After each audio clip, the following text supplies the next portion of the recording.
शहादा तालुक्यातील वडाळी येथे MG group Durgadevi मंडळाच्या वतीने महिलांसाठी विविध खेळांचे आयोजन करण्यात आले होते।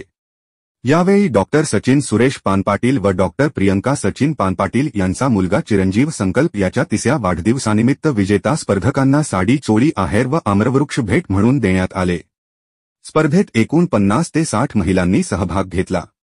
यात चहाच्या कपाने पाण्याची बाटली भरणे यामध्ये आशाबाई माळी यांना प्रथम क्रमांकाचे साडी चोळी आहेर व आम्रवृक्ष भेट देण्यात आले।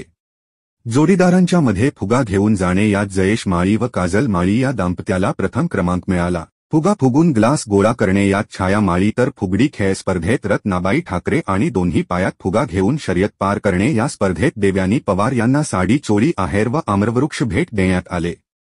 लिंबू चमचा स्पर्धेत रितिका वाडिले, साई खैरनार, स्वामी माळी यांना अनुक्रमे प्रथम, द्वितीय व तृतीय बक्षीस देण्यात आले। पुढील वर्षी ज्या महिला स्पर्धक दिलेले वृक्ष 100% संगोपन करून जगवणार त्यांना एमजे ग्रुप 1000 रुपयांचे बक्षीस देणार असल्याचे जाहीर केले। यावेळी एमजे ग्रुपच्या कार्यकर्त्यांनी सहकार्य केले। या कार्यक्रमाचे सूत्रसंचालन सुनील माळी यांनी केले। श्री न्यूज वडाळी।